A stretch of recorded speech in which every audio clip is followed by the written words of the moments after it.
मित्राणि च श्वाकम् इत्थं विचार्य रक्षणं सदा। সুষমা বসুন্ধৰাৰ ২২তম খণ্ডলৈ আপোনাক আদৰণি জনাইছোঁ। হেপাহৰ ৰঙালী বিহুটিৰ সাত বিহু পৰম্পৰাৰ উদযাপন এই বছৰৰ বাবে আজি সামৰণি পৰিব। সাত বিহুৰ লোকাচাৰখিনি পৰ্যবেক্ষণ কৰিলে আমি দেখোঁ যে ই মূলতঃ মানুহ আৰু প্ৰকৃতিৰ পাৰস্পৰিক অৱস্থানৰ শৃংখল। আমি সামাজিক অনুশীলনৰ মাজেদি তাৰ সংস্কাৰ সাধিছোঁ আৰু সংস্কৃতিলৈ পৰিণত কৰিছোঁ। মানুহৰ লগতে গৰু আৰু অন্য জীৱ জন্তু, তাঁতশাল, খেতিৰ সা সঁজুলি আদি উপাদানক লৈ কৰা বিহু উদযাপনত মানুহৰ প্ৰকৃতি নিৰ্ভৰ জীৱন বা প্ৰকৃতিৰে সহাৱস্থানৰ পৰিৱেশৰ প্ৰতিফলন ঘটে। জীৱন ধাৰণৰ এই পৰিশীলিত ৰূপেই সংস্কাৰ আৰু আমাৰ সংস্কৃতিলৈ পৰ্যবসিত হৈছে। জ্যোতিপ্ৰসাদ আগৰৱালাই কবৰ দৰে যি কথা বা চিন্তাই মানুহক বৰ্বৰ প্ৰকৃতিৰ পৰা তুলি নি দিব্য প্ৰকৃতি দিয়ে, এই পৃথিৱীখন ধুনীয়া কৰি মানুহক মানুহৰ জীৱনৰ সম্পূৰ্ণ আনন্দ পাবলৈ বাট দেখুৱাই মানুহৰ সেই কথা, সেই চিন্তা বা কামেই হৈছে সংস্কৃতি। মানুহে অকলে পৃথিৱীখন ধুনীয়া কৰি ৰাখিব নোৱাৰে। দৰাচলতে প্ৰকৃতিয়েই পৃথিৱীখনৰ পৃষ্ঠভূমি। মানুহে ৰং ভাল পায়। মানুহৰ মনলৈ ৰঙৰ ধাৰণা আহিছে প্ৰকৃতিৰ পৰাই। চহৰত আমি ঘৰ সাজোঁ আৰু বিবিধ ৰঙেৰে ডিজাইন দি দেখনীয়াৰ কৰিবলৈ হেঁপাহ কৰোঁ। ঘৰৰ সন্মুখৰ ফুলনিখনত বিবিধ ফুলৰ গছ ৰুওঁ, যাতে ফুলৰ ৰঙেৰে জাতিষ্কাৰ হৈ পৰে চৌদিশ। গাঁৱত গছ, বিৰিখ, ফুল, ফলৰ বিবিধ ৰঙে পৰিৱেশ ধুনীয়া কৰি ৰাখে। জনজাতীয় সমাজে কাপোৰত বিবিধ ৰং ব্যৱহাৰ কৰি নিজকে ৰঙীন কৰি ৰাখিবলৈ চেষ্টা কৰে। সেয়া প্ৰকৃতিক দেখি কৰা অনুশীলন মাত্ৰ। বন্ধুসকল, আৰু এটা দিনৰ পাছতে বিশ্বজুৰি বসুন্ধৰা দিৱস বা ধৰিত্ৰী দিৱস বা আৰ্থ ডে পালন কৰা হ'ব। পৃথিৱীৰ বাহিৰে বিশ্ব ব্ৰহ্মাণ্ডৰ কোনোবা গ্ৰহত বাসোপযোগী পৰিৱেশ আছেনে নাই, এই প্ৰশ্নক লৈ বিজ্ঞানী সমাজে গৱেষণাবোৰ অব্যাহত ৰাখিছে। এতিয়ালৈকে পৃথিৱীখনেই একমাত্ৰ বাসোপযোগী গ্ৰহ হিচাপে ধৰি তাক ধ্বংসৰ গৰাহৰ পৰা ৰক্ষা কৰিবলৈ 1970 চনত প্ৰথমবাৰৰ বাবে বসুন্ধৰা দিৱস বা ধৰিত্ৰী দিৱস বা আৰ্থ ডে পালন কৰা হৈছিল। পৃথিৱীক বাসোপযোগী কৰি ৰাখিবলৈ আন্তঃৰাষ্ট্ৰীয়ভাৱে ইতিমধ্যে বহু আইন প্ৰণয়ন কৰা হৈছে, বহু পদক্ষেপ লোৱা হৈছে, বুজাবুজিৰ চুক্তিও সম্পাদিত হৈছে। তেনেবোৰ পদক্ষেপৰে এটা হৈছে ধৰিত্ৰী দিৱস পালন। ধৰিত্ৰী দিৱস পালনৰ বাবে এই বছৰ গ্ৰহণ কৰা মূল বাৰ্তা বা থিম হৈছে আৱাৰ পাৱাৰ আৱাৰ প্লেনেট। পৃথিৱীখন বাসোপযোগী কৰি ৰখাৰ ধাৰণাটোতেই বহনক্ষম উন্নয়নৰ বিষয়টো আহি পৰে। নিৰন্তৰ আমাক প্ৰকৃতিৰ সাহচৰ্য লাগিব। প্ৰকৃতিয়েই আমাৰ খাদ্য সম্পদৰ আধাৰ, অৰ্থ উপাৰ্জনৰো আধাৰ, সাংস্কৃতিক উপাদানবোৰৰ আধাৰ তথা আধ্যাত্মিক চেতনাৰ আধাৰো প্ৰকৃতিয়েই। সন্মুখত যি দেখিছোঁ সেয়া হ'ল প্ৰকৃতি, যি অনুভৱ কৰিছোঁ সেয়াও প্ৰকৃতি। বোধ, বাহ্যিক সকলো প্ৰকৃতিৰ পৰাই আহৰিত। আমি যিহেতু প্ৰকৃতিজাত, গতিকে আমি প্ৰকৃতিক ব্যৱহাৰ কৰিব লাগিব। কিন্তু এনেকুৱা এটি চক্ৰ প্ৰস্তুত কৰি তুলিব লাগিব যাতে ব্যৱহাৰৰ পাছতো শেষ নহয়, বৰং তাৰ সুষম বিকাশত সহায়কহে হৈ উঠে। পৃথিৱীখনত 200ৰো অধিক দেশ আছে। ই নিতান্তই ৰাজনৈতিক সীমা একোটা। ই এক প্ৰকাৰৰ ৰাজনৈতিক বুজাবুজি বা স্বীকৃতি। প্ৰকৃতিৰ তেনে সীমা নাথাকে। মেৰু প্ৰদেশৰ বৰফ গলিছে মানে আমিয়েই তাৰ বাবে দায়ী, নতুবা আমি তাৰ ভুক্তভোগী। হিমালয়ৰ হিমবাহ গলিছে মানে আমি তাৰ বাবে দায়ী, নতুবা ভুক্তভোগী। আমাৰ পৰিৱেশলৈ চাইবেৰিয়াৰ পৰা পেলিকান চৰাই নহা হৈছে মানে আপুনি মই ক'ৰবাত কিবাকৈ দায়ী। চিয়াঙৰ পানী ঘোলা হৈছে মানে, গোলাঘাট কাৰ্বি আংলঙৰ বৃষ্টিছায়া অঞ্চলত বৰষুণৰ পৰিমাণ কমিছে মানে প্ৰকৃতিৰ প্ৰতি আপুনি মই আমি কৰা আচৰণ কিছুমানো তাৰ বাবে দায়ী। গ্ল'বেল ৱাৰ্মিঙৰ কথা কৈ থাকোঁ, জলবায়ু পৰিৱৰ্তনৰ কথা কওঁ, পৰিৱেশ সলনি হোৱাৰ কথাও কওঁ, বতৰ সলনি হোৱাৰ কথাটো কৈয়ে থাকোঁ। কোনো কোনো ঘটনা নিজে দেখিছোঁ। সেইলৈ আমি নিজাকৈ কি কৰিম বা কৰিব পাৰোঁ সেই চিন্তা চৰ্চাখিনি যিভাৱে ত্বৰান্বিত হ'ব লাগে সেয়া হ'বলৈ এতিয়াও বাকী আছে। কোনো কোনো অঞ্চলত তেনে চিন্তা চৰ্চা সাধাৰণভাৱে হ'বলৈ আৰম্ভ কৰিছে। পৰিৱেশৰ আচৰণৰ সৈতে জীৱন ধাৰণ কৰিবলৈ মানুহে নিজকে কিদৰে খাপ খুৱাই বহনক্ষম উন্নয়নৰ বাটেৰে প্ৰস্তুত কৰিছে নিজক বা কৰিব পাৰি তাৰ চিন্তা চৰ্চাও মুষ্টিমেয়জনৰ মাজতেই সীমাবদ্ধ। অভিজ্ঞতা আৰু উদাহৰণেৰে সেই বিষয়ে ক'বলৈ সুষমা বসুন্ধৰাৰ আজিৰ আমাৰ অতিথি হৈ আহিছে ধেমাজিৰ এগৰাকী উদ্যমী যুৱতী জাগৃতি ফুকন। নিজৰ কাম আৰু ধেমাজিৰ উদাহৰণেৰে তেওঁ এই বিষয়ে ধুনীয়াকৈ ব্যক্ত কৰিছে।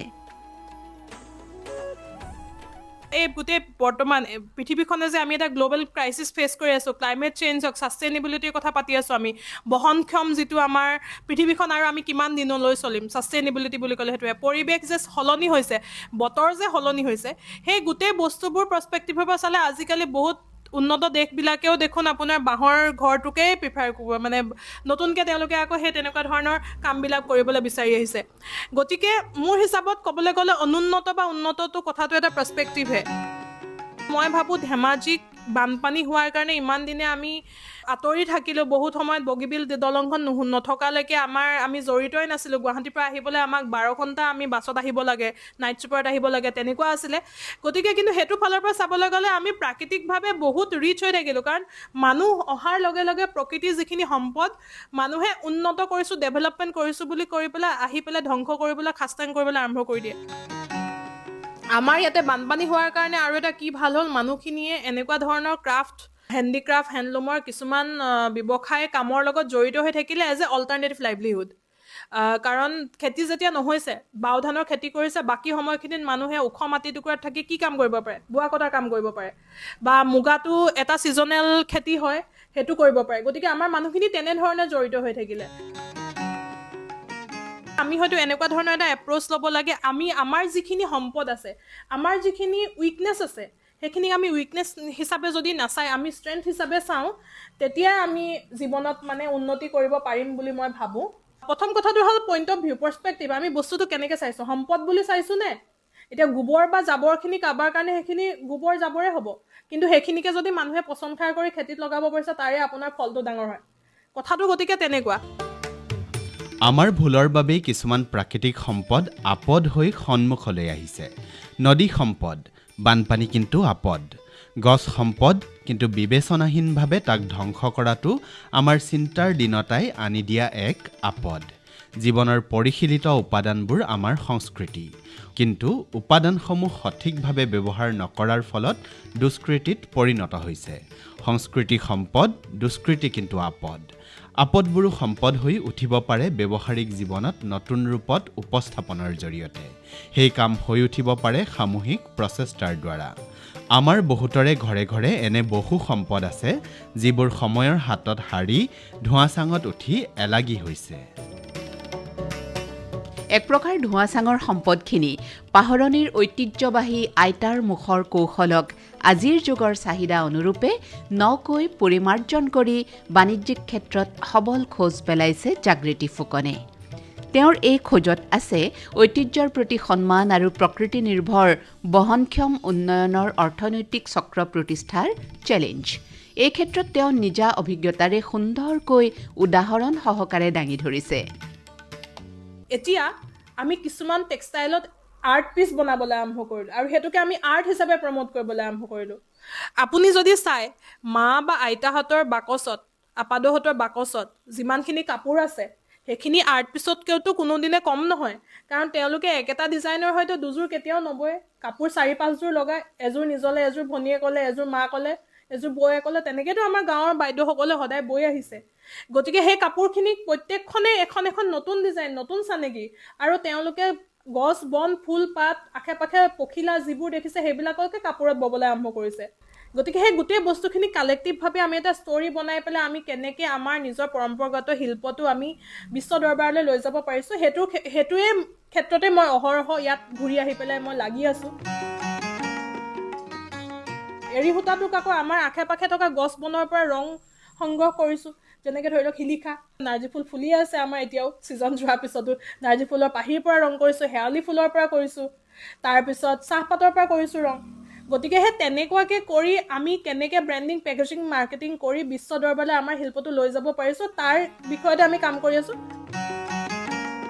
আমাৰ থলুৱা যিখিনি উদ্যমী, শিপিনী, সূতা কটা মানুহ, আপোনাৰ মুগা পুহিছে যিজন খেতিয়ক, মুগা খেতিয়ক, তেওঁলোকে সেই তেনেকুৱা পইণ্ট অফ ভিউৰ পৰা যদি বস্তুটো চাই, গোটেই মানুহখিনি একেলগে ভাবিব লাগিব।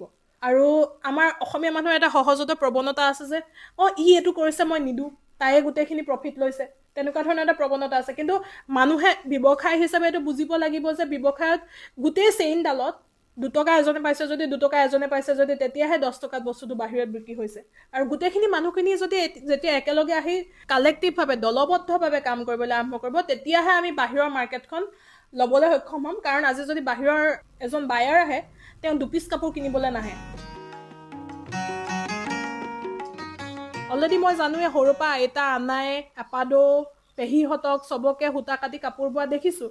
কিন্তু শিকিছোঁ, লেটা খাইছোঁ, কেতিয়াবা সূতা কাটোতে বহিছোঁ। কিন্তু যেতিয়া মই নিফ্টলৈ গ'লোঁ, নিফ্টত গৈ গোটেই পৃথিৱীখন যে পৃথিৱীখন, এই ইণ্ডাষ্ট্ৰিটো ইমান ডাঙৰ, মই সেই কথাটো শিকিলোঁ। কিন্তু সেইটোক মই কেনেকৈনো কল্পনাটোক বাস্তৱত ৰূপায়ণ কৰিব পাৰি, কেনেকৈ এজ এ বিজনেছ মডেল সেইটো বনাব পাৰি, সেই বস্তুটো মই জনা নাছিলোঁ।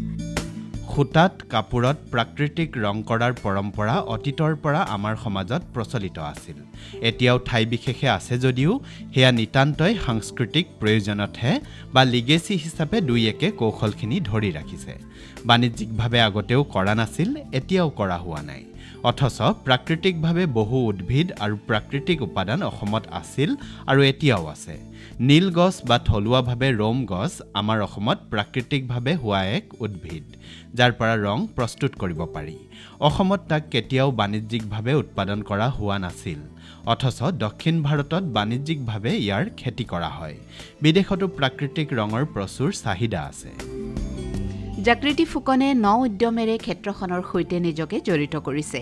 অসমত প্ৰাকৃতিক ৰঙৰ উৎপাদন আৰু বিশ্বমুখী বাণিজ্যিক যাত্ৰা তথা চাহিদা পূৰণৰ বাবে আৰম্ভ কৰিছে স্বনিৰ্ভৰশীল অৰ্থনৈতিক চক্ৰ আছাম ইণ্ডিগো। অসমত নীল খেতিৰ ইতিহাস আৰু তেওঁৰ নতুন প্ৰচেষ্টাৰ কথা জাগৃতি ফুকনে এনেদৰে কয়। আমি আমাৰ বুৰঞ্জী চালে গম পাম, যেনেকৈ স্বাধীনতা সংগ্ৰামৰ সময়ত নীলকৰ বিদ্ৰোহ হৈছিলে। ব্ৰিটিছে নীল যিটো ৰং, আমাৰ চাউথ ইণ্ডিয়াৰ ফালেও বহুত খেতি হয়, সেইফালে আচলতে বেছিকৈ হৈছিলে। আমাৰ এইফালে মানুহে কমাৰ্চিয়েলি ব্যৱসায় ভিত্তিক কৰা নাছিলে। কিন্তু হিষ্ট্ৰীত বিচাৰিলে পাব, মণিৰাম দেৱানেও নীল খেতি কৰিবলৈ বিচাৰিছিলে এটা সময়ত। নীলৰ আচলতে কথাটো এনেকুৱা, নীল গছজোপাৰ এটা হিলিং প্ৰপাৰ্টি আছে। নীলে ৰং কৰা কাপোৰ পিন্ধিলে মানুহজন সুস্বাস্থ্যৰ, দীৰ্ঘজীৱী হয়, এনেকুৱা ধৰণৰ কথা আছে। জাপানতো খুব পপুলাৰ ইণ্ডিগো বুলি কোৱাৰ লগে লগে, নেচাৰেল ইণ্ডিগো। কিন্তু চাউথৰ যিখিনি কমাৰ্চিয়েলভাৱে কৰিলে সেইটো তেওঁলোকে কৰি আছে, তেওঁলোকৰ সেই ক্ৰাফ্টটো আগলৈ বাঢ়ি আছে। এতিয়া আমি টাই লিনিয়েজৰ যিখিনি মানুহ, টাই আহোম, টাই শ্যাম, টাই ফাকে, তেওঁলোকৰ যিখিনি ৰং কৰাৰ পদ্ধতিবোৰ চালেও নীল গছ বা ৰং গছ তাৰমানে ৰং গছটোকে ৰম গছ বুলি কয়। ৰম গছৰ যিটো ৰং কৰাৰ পদ্ধতি, সেইখিনি আমাৰ ইয়াত সদায় আছে। মই নতুনকৈ একো ইন্ট্ৰডিউচ কৰা নাই। মই খালি কৰিছোঁ যে এইটোক আমি ব্যৱসায় ভিত্তিত আমি কেনেকৈ লৈ যাব পাৰোঁ। কাৰণ বহুতখিনি মানুহে এৰি পেলাইছে। আজিকালি গাঁৱৰ মানুহবিলাকে ইভেন আপুনি যদি নামফাকে বা তাহৰকটীয়া ফালেও যায়, বহুত মানুহে সেই প্ৰচেছটোৱে নাজানে। তেওঁ ক'লে মানে কয় আমাৰ আইতাই কৰিছিলে, আমাৰ কোনোবাই কৰিছিলে, আজিকালি গছজোপাই পাবলৈ নাই। গতিকে এই প্ৰজেক্টটো হ'ল যিটো আছাম ইণ্ডিগো, এইটো জাপানিজ ইণ্ডিগোৰ লগত ভেৰাইটিটো খুব মিলে। চাউথৰ ইণ্ডিগোটো ইণ্ডিগো পৰা টিংটৰীয়া, এজোপা কুচিয়া হয়, কুচিয়া এনেকুৱা চাইণ্টিফিক নেমটো। তো গতিকে এই নীল গছৰ জৰিয়তে আমি এইটোৱে কৰিবলৈ কৈছোঁ যে আমি এটা ছেল্ফ চাফিচিয়েণ্ট ইকনমিক ছিষ্টেম গঢ়িবলৈ যত্ন কৰিছোঁ। তাৰমানে সূতাখিনি আমাৰ আছে, বোৱনি আমাৰ আছে, ৰং যিখিনি আছে, আমি শিলিখাৰ পৰা ৰং কৰিছোঁ, ক'লা ৰং কৰিছোঁ, নাৰ্জী ফুলৰ পৰা কৰিছোঁ হালধীয়া, শেৱালি ফুলৰ পৰা হালধীয়া, লেটা গুটি গছৰ পৰা আমি ৰঙা ৰং পাইছোঁ, সেন্দুৰৰ গুটিৰ পৰা আমি অলপ ৰং পাইছোঁ, আমলখিৰ পৰা আমি ব্ৰাউন কালাৰটো বনাইছোঁ, চাহপাতৰ পৰা আমি ক্ৰীম কালাৰ অকণমান পাইছোঁ, কলখাৰৰ পৰা ৰং কৰিছোঁ, তেনেকৈ পাইছোঁ। গতিকে নীল গছটো পাবলৈ আমাক কি লাগিব? গতিকে এই নীলৰ যিটো চালোঁ, আগতে হাবিয়ে বননিয়ে হৈছিলে, ঢেৰ হাবি আছিলে গাঁৱে ভূঞে, মানুহে তাৰ পৰা গছ ছিঙি আনি দুজোপা এজোপা নিজে ৰুইছিলে, বাৰীত এজোপা হৈছিলে, বছৰত এবাৰ ৰং কৰিছিলে, তেনেকৈ কৰিছিলে। এতিয়া কমাৰ্চিয়েলি আমি যদি আগবাঢ়িবলৈ হয়, আমি নিজৰ সেই ইক'চিষ্টেমটো বনাবৰ কাৰণে আছাম ইণ্ডিগোৰ আমি এতিয়া খেতি কৰিবলৈ আৰম্ভ কৰিছোঁ। আৰু খেতি কৰাৰ আগত সেইটোৱে কাৰণ নহয়, চুমনিৰ তলৰ মাটিবিলাক আমাৰ এনেই পৰি থাকে। কিন্তু নীল গছজোপা খেতি কৰিলে, মুগাৰ লগতে খেতি কৰিলে কিজানি নীল গছৰ পৰা যদি আমি ৰং বনাই আমি কাপোৰৰ ৰং কৰি বেচোঁ, তেতিয়াতো আমাৰ শিপিনীও পইচা পালে, সূতা কটা মানুহকেইগৰাকীও কাপোৰখনৰ ভেলুটো বাঢ়িলে ৰংটো কৰাৰ লগে লগে। আৰু এজ এ ৰং আমি সেইটো বিক্ৰী কৰিব পাৰোঁ নেকি? কাৰণ অলৰেডি চাউথৰ মানুহেতো নীল একদম মানে কেজিয়ে কুইণ্টলে বিক্ৰী কৰি আছে। গতিকে সেইটো এটা প্ৰচেষ্টা। তাৰ মানে অকল এই গোটেই প্ৰজেক্টটোৰ জৰিয়তে অকল শিপিনীসকলেই নহয়, খেতিয়ক, মানে এই প্ৰজেক্টটো হ'ল soil to silk, fibre to fashion. মাটিৰ পৰা পাতলে, মাটিৰ পৰা পাত মুগা সূতালে, আৰু দ্বিতীয় আপোনাৰ ফাইবাৰ টু ফেশ্বন, ফাইবাৰৰ পৰা একেবাৰে ফেশ্বন ইণ্ডাষ্ট্ৰীলৈ কেনেকৈ লৈ যাব পাৰি আৰু এটা ছেল্ফ ছাফিচিয়েণ্ট ইকনমি কেনেকৈ গঢ়ি তুলিব পাৰি, সেইটোৰে প্ৰচেষ্টা এইটো চলি আছে। শৈশৱ কৈশোৰৰ ঘৰুৱা অভিজ্ঞতাখিনিও আছিল জাগৃতি ফুকনৰ ভেটিস্বৰূপ। তাৰ ভেটিতেই এদিন অৰ্থনৈতিক স্বাৱলম্বনৰ চিন্তাখিনি যোগ হ'ল। সেই চিন্তাত আৰু অধিক ব্যৱহাৰিক অভিজ্ঞতা যোগ দিবলৈ তেওঁ অসমৰ বিভিন্ন ঠাই ভ্ৰমণ কৰিলে। বিভিন্ন জাতি জনগোষ্ঠীৰ মাজত চৰ্চাৰ অভাৱত প্ৰায় লুকাই পৰা প্ৰাকৃতিক ৰং কৰাৰ পদ্ধতি কৌশলৰ জ্ঞান আহৰণ কৰিলে জাগৃতিয়ে। বাণিজ্যিক সম্ভাৱনা, উৎপাদনৰ সম্ভাৱনীয়তাখিনিৰ বুজ ল'লে, বাহিৰৰ উদ্যোগবোৰ চালে। এদিন তেওঁ মন দৃঢ় কৰি টেক্সটাইল ডিজাইনৰ বিশাল ক্ষেত্ৰখনত খোজ থলে। আৰম্ভ হ'ল আছাম ইণ্ডিগোৰ যাত্ৰা। সুষমা বসুন্ধৰাৰ যোগেদি আৰু উদ্যমীৰ সন্ধান কৰিম, যিসকলে পঞ্জীভুক্ত শ্ৰোতাৰ মেণ্টৰৰ ভূমিকা পালন কৰিব, যিসকলে ইতিমধ্যে বহনক্ষম উন্নয়নৰ অৰ্থনৈতিক চক্ৰটোত স্পষ্টকৈ নিজা কৰ্মক্ষেত্ৰ নিৰ্দিষ্ট কৰিছে, উৎপাদনৰ দিশতো এখোজ আগুৱাইছে। সেইসকল কেতিয়াবা আমাৰ বিশেষজ্ঞ হ'ব, কেতিয়াবা আমাৰ সেউজ কৰ্মীক দিহা পৰামৰ্শ দিব, কেতিয়াবা মাৰ্কেটিঙৰ পৰামৰ্শদাতা হ'ব, কেতিয়াবা মেনেজমেণ্টৰ মুৰব্বীৰ দৰে বিষয়বোৰ শিকাব। তেওঁলোকে যিহেতু ব্যৱহাৰিকভাৱে কাম কাজত ব্যস্ত থাকিব, গতিকে তেওঁলোকৰ লগত লগে ভাগে আমি শিকি যাব পাৰিম। সুষমা বসুন্ধৰাৰ পঞ্জীভুক্ত সেউজ কৰ্মী আৰু গোটৰ সদস্যসকলে তেওঁলোকৰ পৰা পোনপটীয়াকৈ পৰামৰ্শ ল'ব পাৰিব, তেওঁলোকৰ কৰ্মক্ষেত্ৰলৈ গৈ অভিজ্ঞতা অৰ্জন কৰিব পাৰিব। সেই যোগসূত্ৰ আৰু মেকানিজিম আগন্তুক দিনত গঢ়ি তোলা হ'ব। আমাৰ পৰিৱেশত হোৱা প্ৰতিবিধ উদ্ভিদৰে অৰ্থনৈতিক মূল্য আছে। সেয়া কিছুমান প্ৰত্যক্ষ আৰু কিছুমান পৰোক্ষভাৱে আমি লাভ কৰোঁ। বাৰীত শাক লগালোঁ, তাৰে নিজেও খালোঁ, অতিৰিক্তখিনি বেচিলোঁ। নিজে খোৱাখিনিয়ে খাদ্য হিচাপে আমাৰ অভাৱ পূৰণ কৰিলে, বজাৰত বিক্ৰী কৰাখিনিয়ে টকাৰ ৰূপত বিনিময় বা ক্ৰয় ক্ষমতা আহৰণ কৰিলে। এই উদাহৰণ সকলো ক্ষেত্ৰতে খাটে। বাৰীৰ সুকাঠি গছৰ পৰা পাতি লোৱা ফুলনিৰ ফুললৈকে, প্ৰাকৃতিকভাৱে হোৱা শাক বনৰ পৰা ফল মূললৈকে আমি কেৱল কথাবিলাক সেইদৰে ভাবিলেই হ'ল। প্ৰকৃতি সদায় আমাৰ লগতে থাকিব, আমি প্ৰকৃতিৰ সৈতে থাকিলেই হ'ল। শিপাৰ পৰা গা গছলৈ, বাকলিৰ পৰা পাতলৈ, ফলৰ পৰা ফুললৈ, কলিৰ পৰা সৰি পৰা পাতলৈ অজস্ৰ উপযোগিতাৰে প্ৰকৃতিয়ে আমাক আৱৰি ৰাখে।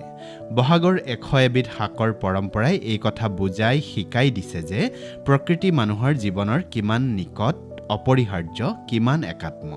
এই কথা আপুনি নিশ্চয় অনুভৱ নকৰাকৈ থকা নাই। শ্ৰোতাবন্ধু, বিগত ত্ৰয়োদশ খণ্ডৰ পৰা একবিংশ খণ্ডলৈ আমি আমাৰ ফালৰ পৰা নিৰ্দিষ্টকৈ কোনো কামৰ কথা কোৱা নাই। আমি আমাৰ অভিযানৰ প্ৰস্তুতি পৰ্বৰ কিছুমান প্ৰয়োজনীয় কথা আৰু সেই কথাবোৰ শুনি মাননীয় পঞ্জীভুক্ত শ্ৰোতাসকলেনো কি ভাবিছে বা কি কৰিছে সেই সম্পৰ্কীয় সম্যক ধাৰণা এটা ল'বৰ বাবে যাদৃচ্ছিক, ইংৰাজীত ক'বলৈ হ'লে ৰেণ্ডমলি কেইগৰাকীমান সদস্যৰ সৈতে কথা পাতিলোঁ। আমি সদস্যসকলক কায়িকভাৱে লগ নোপোৱাকৈ টেলিফোনেৰে কথা পতাৰ উপৰিও কেইবাগৰাকীও সদস্যৰ নিৰ্ধাৰিত কৰ্মক্ষেত্ৰলৈ গৈ তেওঁলোকৰ কৰ্মক্ষেত্ৰ পৰ্যবেক্ষণ কৰাৰ লগতে কৰ্মদল আৰু গাঁৱৰ সদস্যসকলৰ সৈতে কথা পাতিলোঁ আৰু সেইদৰে তেওঁলোকৰ চিন্তাৰ বোজ ল'লোঁ। এনেদৰে পতা কথাবোৰ যিহেতু আমি সুষমা বসুন্ধৰা অনুষ্ঠানৰ জৰিয়তে প্ৰচাৰ কৰি আছোঁ, সেয়েহে তেওঁলোকে কৰি থকা কাম বা তেওঁলোকৰ মনৰ কথা আপোনালোকেও নিশ্চয় সকলো গম পাইছে। আৰু হয়তো তেনে কিছুমান কাম আপুনিও ইতিমধ্যে কৰিছে বা কৰিম বুলি পৰিকল্পনা যুগুত কৰিছে। যি কি নহওক, এই যে আমি কথা পাতিলোঁ, এই কাৰ্যসূচী আমাৰ পৰিকল্পিত কাৰ্যপ্ৰণালীৰ অন্তৰ্ভুক্ত আছিল।